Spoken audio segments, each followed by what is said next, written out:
Hey everybody, welcome back to the Nation Network. Vince McSham with you here, and it is time once again to hop on.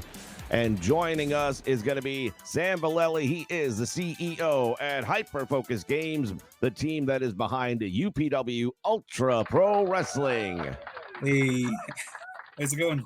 It's going well. How you been, man? Good to see you again. Yeah, I'm good. Stressed as usual, but yeah, I mean, I'm good.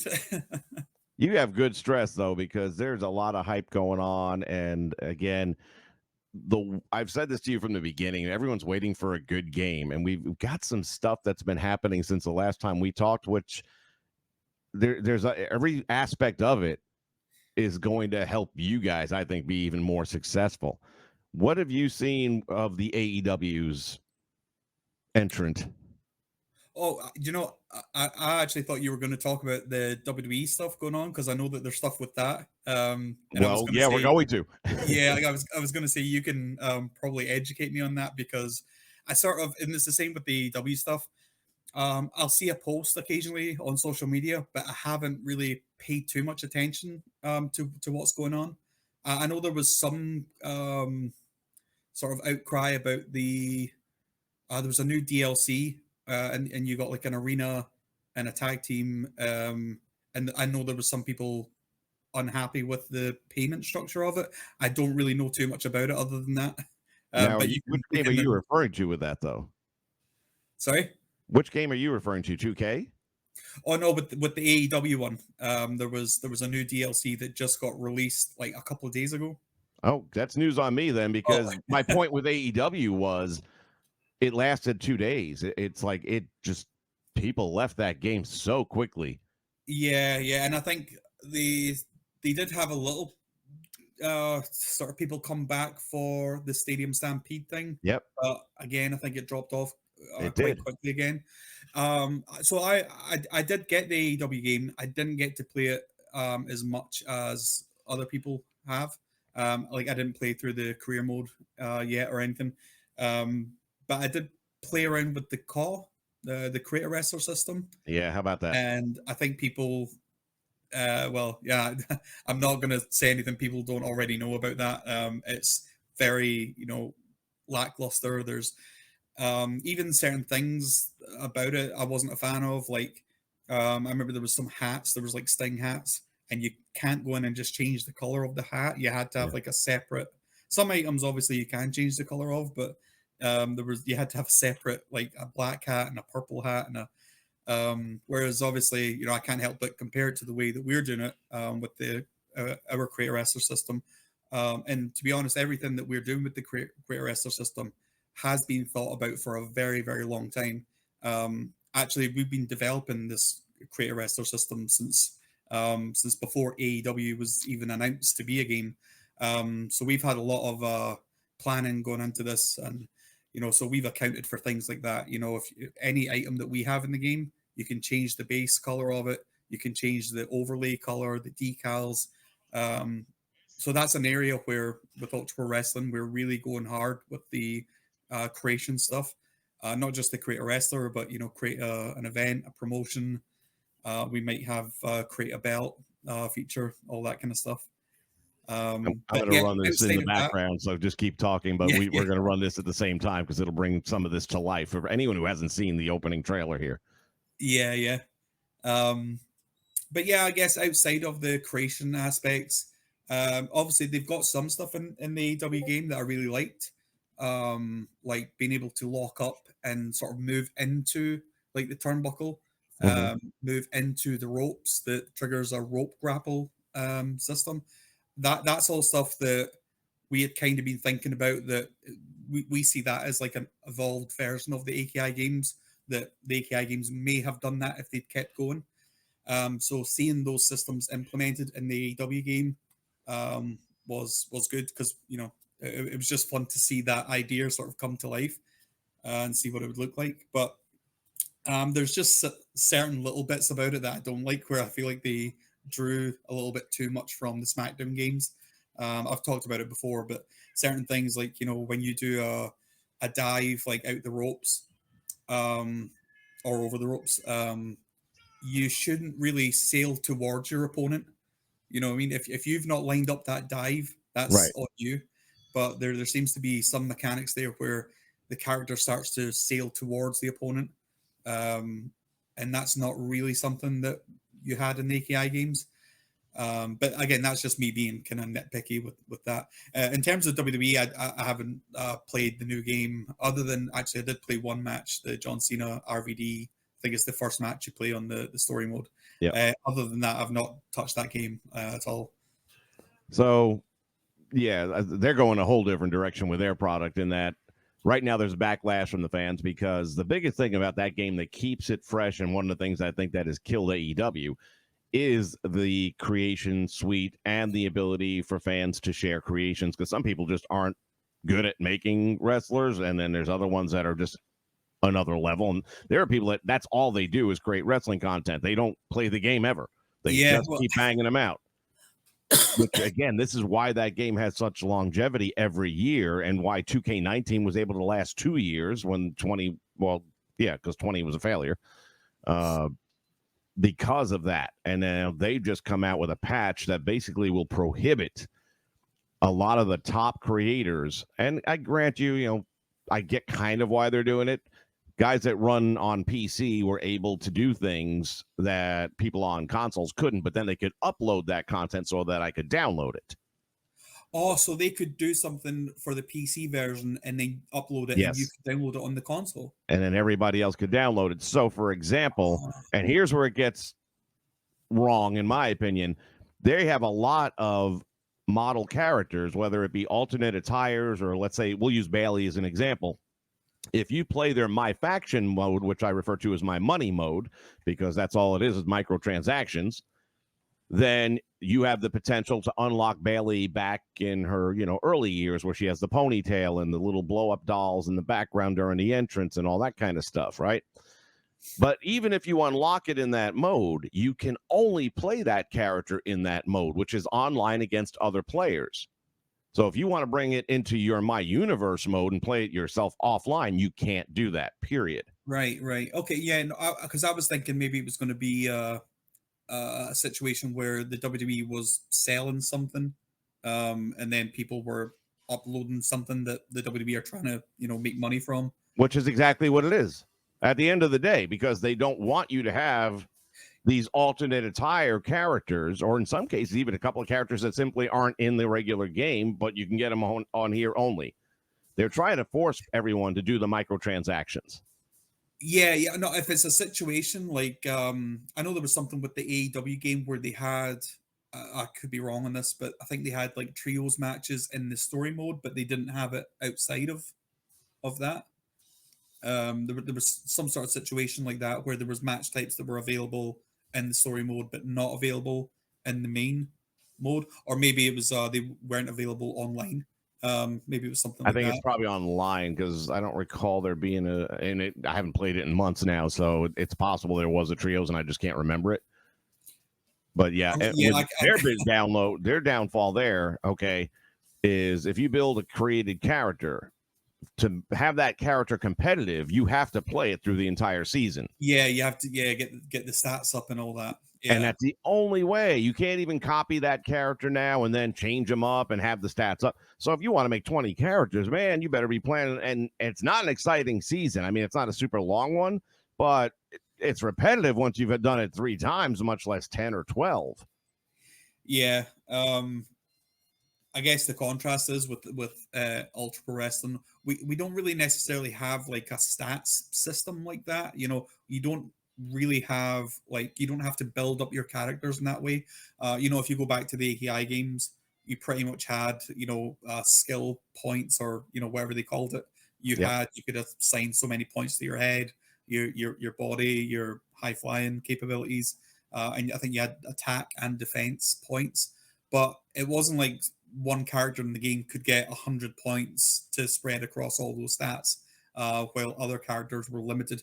Everyone basically had the same, starting amount of stats, and you could distribute them however you want. So, when you make a created wrestler in Ultra Pro Wrestling, it has the potential to be just as strong as any other wrestler in the game. One thing I think we are thinking about having as a sort of a way to differentiate, because you do need weaker characters in certain situations. If you're on a show and you have like a jobber character, you don't want him to be as powerful as the other ones. So the wrestlers will actually have a kind of ranking system within the promotion that they're in. So you'll have like a main eventer, mid card, and jobber. There might be like a few different iterations of it, but that will give you a slight power boost. So if you're a jobber, theoretically you can still beat someone that's on the main event card. But it'll be a little bit difficult to do that. But I guess the point is, anyway, if you create a wrestler, you put them in that promotion, there may be a little bit of work to sort of get them up the ranks, in which case you'll get a power boost. But no, it's not going to be a case of points and earning points and grinding away to try and get these points to maximize all your stats, and then having to start again with every created wrestler. Because I can tell you, people, they just, everything about how they execute it wasn't the look of the game, wasn't even the gameplay.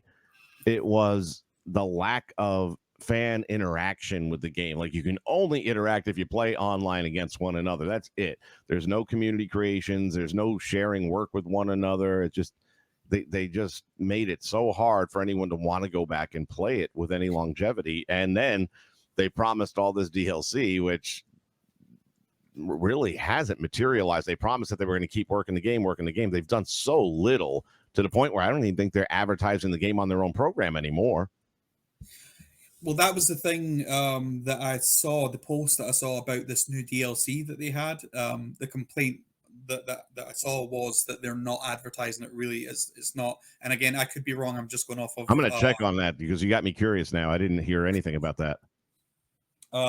Yeah, so I guess I don't know why, but they're maybe not promoting them as much as they should. I don't know if there's a reason behind that, but I think it's just that they haven't got anyone playing the game anymore. The stats, right before they brought out the Stadium Stampede, it was ridiculously low. I mean, they had like less than 100 people at one point in time. 100.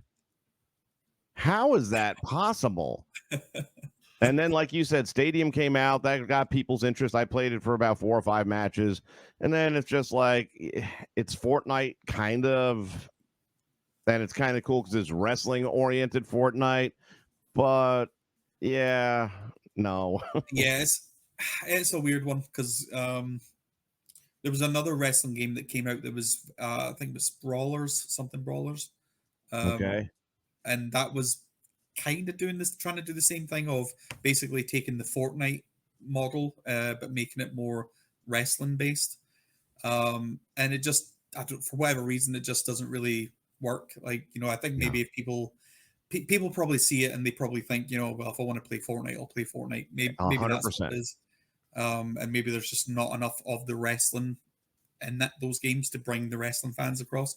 So maybe the AEW, the Stadium Stampede idea, maybe it just falls into that. I mean, it's the same with, obviously a lot of people really do enjoy the creation aspect of these games, and like you were saying earlier about the community and Twitter and stuff like that, it's all, anytime you see people posting about WWE 2K, it's rarely they're showing match clips. It's usually what they've done with the creation suite and all that. But I think that the gameplay, obviously has to be there as well. The gameplay has to be solid, and it has to pull you away from wanting to play any other game. Like if we get the gameplay down to the point where people enjoy the gameplay more than they enjoy the WWE games, hopefully that's enough to convince people. If people don't like the style that we're going for, if people aren't that interested in the creation aspect of this, then hopefully the gameplay is the thing that we've paid enough attention to that pulls them away from those other games. Honestly, I think the presentation has really been, well, like we're looking right now at how these illustrations have translated to 3D models. And I kind of did that with the 2K when I took Hal's work and brought it into 2K23 and did my best renditions of them. And I thought that was cool. But now really seeing the official versions of these guys like Bill Dollar here and the detail on the boots And it's kind of an in between. I mean, obviously, it's not super realistic, but we're okay with that. But then, even looking here at the morphing options and how you can create, it opens up a lot of doors, I think, for people that are looking for a fun wrestling video game that's going to have these types of opportunities. One of the games that has come out recently, and it's not really a game that's been released per se. These guys in the modding community that do what they do took our favorite No Mercy game, and you've probably seen or heard about the WWF Wrestling Challenge. Yeah, yeah. Have you played it at all? Seen it? I haven't played it. Obviously, that requires like Time. I don't even have time to play like the AEW games and all that stuff. Um, but no, I've watched a ton of videos on it. Yeah, it's awesome. It's brilliant. I mean, Fans there's love it. like I'm a big fan of those mods, and even going back to like the ECW mod that they did. Um, there was the WCW Field the Bang mod. Mm-hmm. And that's that whole idea of taking that AKI game and modifying it, updating it, making a whole game based on one genre or one time period. That's part of the inspiration behind Ultra Pro Wrestling, is because I wanted to be able to play like a game like No Mercy that would have all these different periods. Like, imagine if you could take WCW Feel the Bang, the WWF Legends, and the ECW mod, and Sure. put them all together and have them in one super game. So that's With an why, even updated roster as well. yeah, yeah, and so this is why with Ultra Pro Wrestling, there's been an emphasis on um, having time as a factor, related to the characters. So the characters have like, 3 or 4 different costumes that are related to a year. So in 1981, they'll have 4 costumes in 1982. So it basically makes it that if you went in and modded Ultra Pro Wrestling, you could have that, WCW era with all those guys in that promotion. The same time period, you could have WWF and ECW, and then you can go forward in time and have Ring of Honor, and you basically can do all that. If you spent enough time creating all the logos and all the attire parts, and that actually brings us back to talking about this creation aspect, where the WWE cracking down on community creations.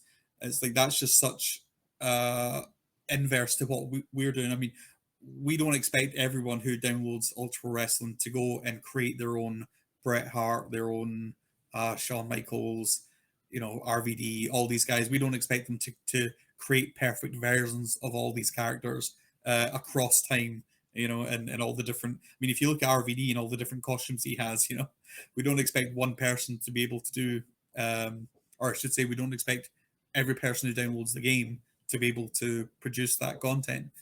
So, community creations for us is, such an integral part of Ultra Pro Wrestling, because we want the guy out there who creates the perfect RVD costume to be able to share it, and for everyone else to be able to download it as well. And I'm telling you, that is going to be the thing that pushes it across the finish line. And where AEW, with all the money they got and the time, they had that extra time too, that year delay with all the legalities and stuff. And it's like you could have used some of that time perhaps to have done a little bit more with the final product out there. I get the feeling that based on the dismal amount of usage they're getting, I don't think they're going to invest any more into that game, despite their early promises. Yeah, I mean, obviously, if we were them looking at the numbers, looking at the engagement, it would be difficult. For me, actually, if we put out Ultra Pro Wrestling and we didn't get a lot of people playing it, I've got nothing else to do. So I'll just keep working on it and make it better until everyone comes over and plays Ultra Pro Wrestling. But AEW, obviously they are a company, and their whole point of making that game, obviously they want to make it for the fans and all that stuff as well. Kenny Omega was a big fan, and he really wants that game. But at the end of the day, if that game isn't generating the money that they're expecting, if they're not Exactly. getting the return on that investment, they will eventually pull the plug, or not pull the plug necessarily, but they'll just stop investing more in it, because they won't see the point from a business perspective. That's exactly what I said. I said you can't, if you're, unless they're going to revamp it and make it something people go back to and stay with. But I just don't see that happening at this point. But we'll see what happens. Let's talk about this one though, and what's up on the screen right now. We're taking a look at the 3D rendering from the illustrations, which I love it. Black and white to the color to the 3D. Brutella Gore was one of my favorite characters. I created her in my game, and that I like that as well. How long does it take to create one of these 3D models from to the point where we start on the 3D to the point where here's the finished product? Well, they're all based off of we kind of have a bunch of different base models. So you have a skinny male, fat male, muscly male, and they're the three male base models, and then you have the same for the female: skinny, muscly, fat. And because you can blend between them all, you can use those base models to create different body shapes and sizes and stuff like that. So actually getting the base models, that took quite a bit longer, because you have to get them right, basically, and then you have to make sure they can morph between the different body types. So that took a little bit of time. But now that we've got all the base models done, yeah, I guess it just depends. I'd say a character with like tights, boots, elbow pad, knee pad. It does vary and depend on how many attire items they have, especially like faces. Trying to get faces right. Matt Cardona's face was actually very hard to get right, and I think we're still going to go and tweak it because it's not quite there yet. But yeah, maybe about a week to get like a full attire ensemble. Yeah, and I can see Matt definitely has a lot of stuff going on with all of his gear that he has out there. With the DLCs, I mean, we're looking at this list right now. Perfect timing. I've already lost count of how many you've announced. I'm presuming there are more in the pipeline that we'll be seeing in the future. We're working on something just now. It's not 100%, but there's maybe something that if certain things fall through, we'll be able to make some more announcements Okay. in the short And term. then we'll have Barry Windham in the game. That's great. You got my Tito Santana. So Barry and Tito, those are my two all-time favorites. So we're halfway there. I love the fact that you have the Demolition, but then you have the Masked Superstar and Crusher Khrushchev as well, because you're getting twice the bang for the buck with that. Will all of these DLC characters be available on launch, or are they going to come out quarterly or something more like WWE does? I'm not sure, but probably we might not have them all ready on launch. It's hard to say. Yeah, there's just so many different factors playing into that, and we also have quite a lot now, and there's potential of us having even more.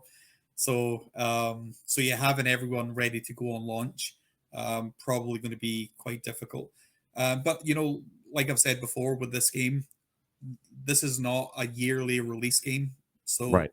this is something that's going to span, hopefully decades. So I don't think if we have to stretch it out and if it takes us longer to produce, because it's not just the character model. The character model is one thing, and we can say it might only take a week to do Buff Bagwell and put all his clothes and textures and all that stuff on him. But obviously, these guys have unique moves, taunts, things that you'll get when you download them as well. Sure. So there is quite a lot of work that goes into creating one character. So yeah, I think it's probably going to be a thing that we roll out. Do you have a price point in mind? Like, in other words, if you want to get Warhorse, for example, obviously there's going to be a separate fee for the DLC characters, I would think, because the wrestlers got to get a commission. Yeah, well, that's it. That's the whole model, is that if you buy those characters, you're literally sending money to them. The money will go in their pocket because of the purchase. So we don't actually have a set. We want to actually leave it up to the wrestlers for the most part. We want to say to them what do you want your character to be sold at. Now they can't just say any random number like $7.28. So we have to have certain sort of tiers of prices. So we might have like 3 or 4 different tiers, and then we can ask them what tier do you want to go into. Um, I guess we'll kind of know what those prices would be on the different tiers closer to launch. You never know what's going to happen with the economy and all this stuff, but Oh boy. we'll have to look around and just make sure that we've got our market research right. Looking at the WWE games, what they sell their DLC for, looking at AEW, seeing what they sold their DLC for, and not using that as a baseline, but looking at and saying how can we be competitive? How can we be Yeah. better than them? But of course, it's a weird one as well because if Hyper Focus Games makes the price too low, um, that could almost be doing like a disservice to the wrestlers who are hoping to get a share of this. So we need to find a sort of balance point there, something that's fair for the wrestlers and fair for the fans as well. Sure. And when I saw this list of DLC content that you guys were putting together, and it got bigger and bigger and bigger, what it made me think of, and there's a game out there, I'm sure you've at least heard of it if you've never played it, The Last of Us. I've never played it, but I've definitely heard of it, yeah. So when you go into the multiplayer aspect outside the storyline, there's a multiplayer. And it's the only game to this day that I can say this about. They have, yes, micro transactions. You don't have to purchase anything. They give you everything that you could need to be competitive. But if you decide you want to upgrade to this weapon or that weapon, it was like $1.50, $2.50. They were all reasonable dollar amounts. It wasn't like some of these other things where it's an extra $30. And I think as long as it stays it would be like buying a wrestling figure for a video game, which now we think about things like Disney Infinity. They sold a lot of those little figures that didn't do shit, but then they would be in the video game, and then you can make them do anything you want. So I don't see the difference really. I mean, if you keep it in that price range, I think it'll do well. I mean, that's an interesting model to look at as well. Like, if we do end up going down the route of action figures, obviously looking at these characters, they are very toy-esque. Sure. So potentially, if we end up doing that and it all goes well, we can circle back with the DLC guys and say, what if we made an action figure of you in the same style as the Ultra Pro Wrestling action figures, and with that action figure, maybe it includes a code that gives you the access to the DLC as well. So you wouldn't have to buy the action figure and the DLC. You could do it all in one purchase. So Disney Infinity kind of had something like that because in their figures they would have these little cards that would be included. It wouldn't open the character there, but they had like an off-site website, and when you put the code in, now you had access to the character and some extra. I don't even remember what it was now; it's so long ago, but it was a similar logic to what you're describing right now, and I do think that's something that fans would definitely get behind, and seeing these characters as, even if they were only little statuettes as we see them, it's still a collectible item fans would go crazy for. They don't necessarily have to have articulation and movement and all that stuff. Yeah, well, I'm a huge fan of the Hasbro figures, so like I feel like I would be missing an opportunity if I didn't try and draw some inspiration from the Hasbro style. Yeah, these things would be amazing in Hasbro lineup. Yeah, I think so.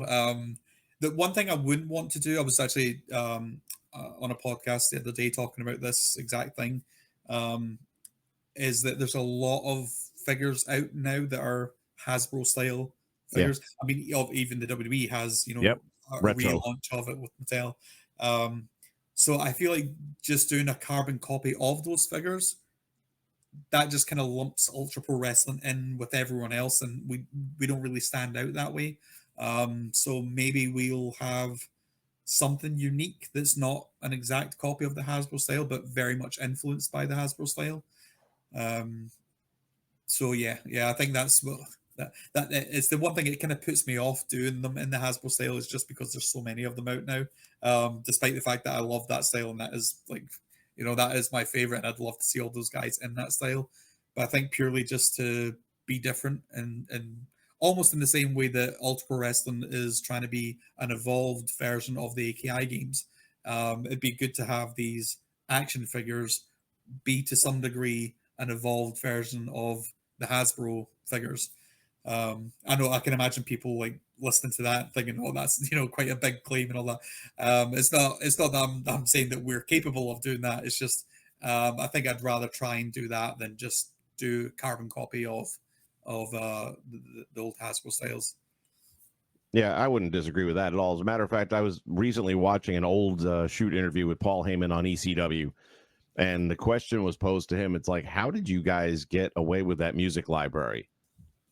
And he says, I didn't have to pay anything for it because we didn't pipe it into the feed. It was background ambient noise, which kind of, he says, my goal was always to realize I can't go head to head with WWE and I can't go head to head with WCW because I don't have their production value. But what I do have is the best bell-to-bell wrestling anywhere. So I put the focus on my strengths. I avoided my weaknesses. And that's kind of what you're saying at the same time. We're different. And we're going to show you why we're different. We're going to show you what's different about us. And it's not going to be the same as the other two. Yeah, I'll happily take any comparisons to Paul Heyman. That's fine.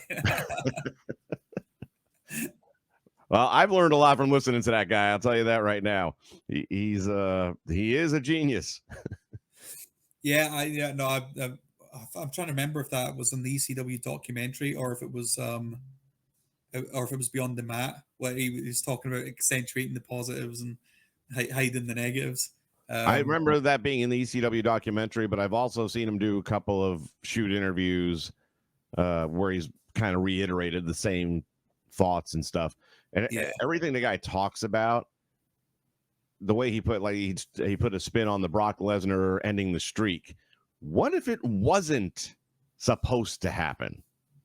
And he goes into the whole shebang of, Taker really got concussed and Brock said, screw it, I'm not losing this match. Yeah. Could he have stopped him?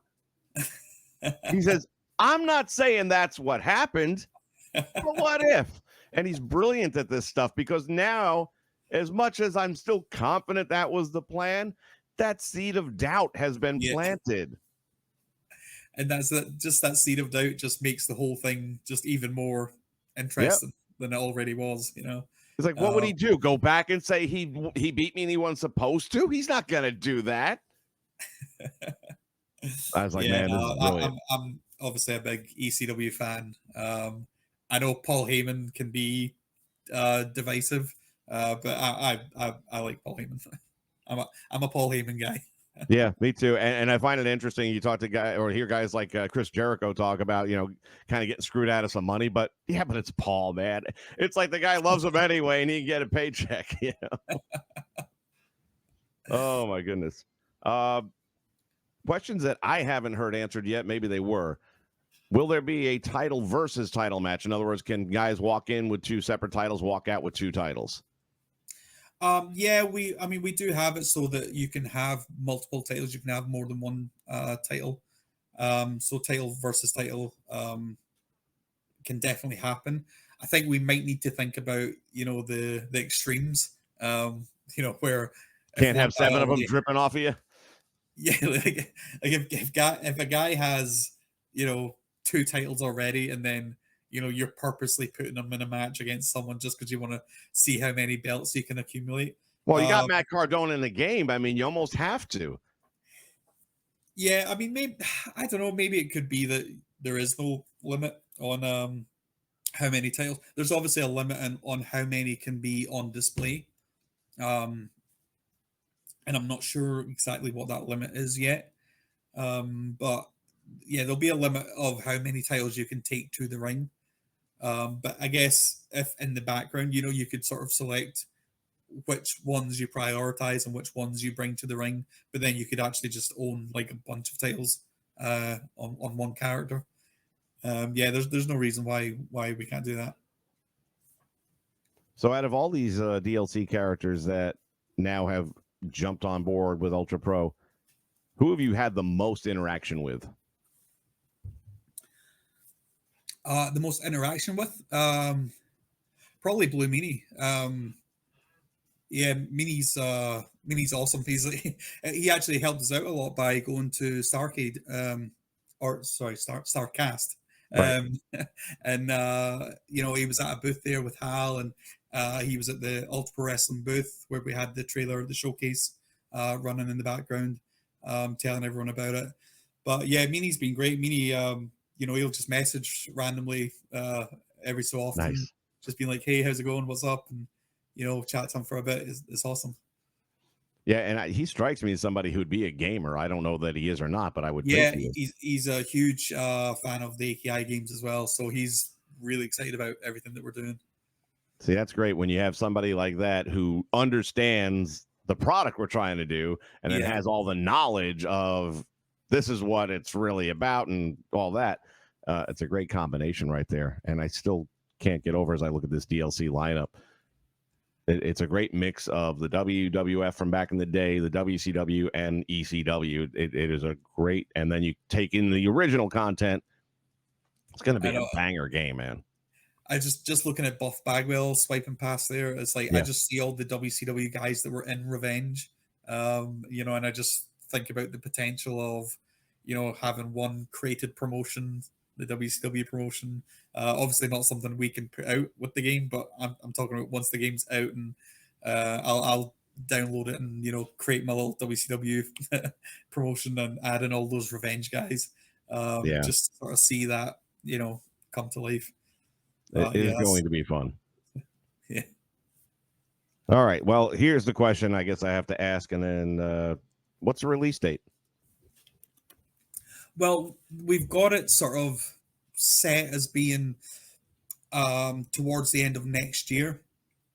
Okay. But now with the potential, see, because we're able to grow it now so much, we've got so much more people involved in this whole thing, which means that we've got an opportunity to improve the graphics. We obviously improved the models, so which in turn improves the cost system. So I don't know, we have so much more opportunity now to make the game kind of bigger and better than it was originally thought to be. And there's also, because I'm having to do a lot of the business side stuff now as well, which I wasn't prepared that there would be so much of that going on. That's meant taking a little bit of time away from the actual programming, because obviously I'm the only programmer at the moment. So our guesstimation for the end of next year, that's still kind of what we think we'll be able to land on. But what I'd say is, if it doesn't happen, if for whatever reason we do have to push it back a little bit, just know that means that the game is being improved and the game is being better than it was thought to be. So yeah, that's the best answer I can give at the moment. Honestly, I didn't think you were going to give me an answer at all, so I'm happy with that.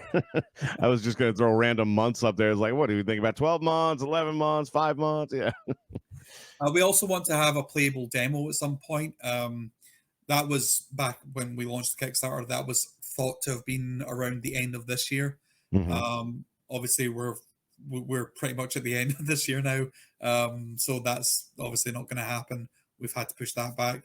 Our next target for that is probably around March, if we can have that playable demo ready for around the time of WrestleMania season. That would be good.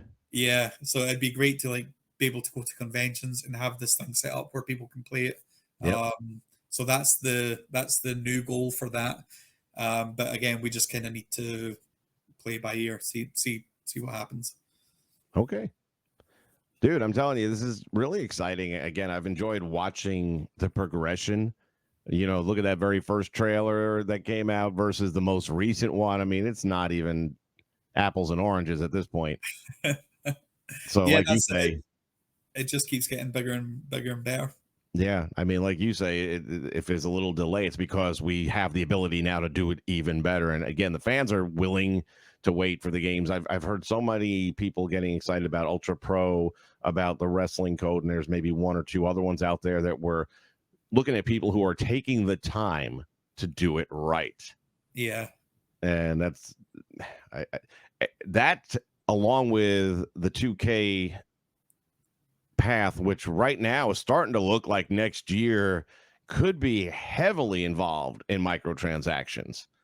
And no one's going to go for that. No, Yeah.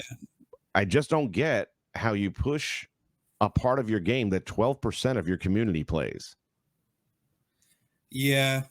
And also the WWE, they're in the position that they've been releasing game after game after game, that it's kind of like, what is it that you need all this extra money for? You know, like when we have like a DLC and we put it up for sale, it's because that money literally goes into, you know, feeding the development of these characters, and all this stuff.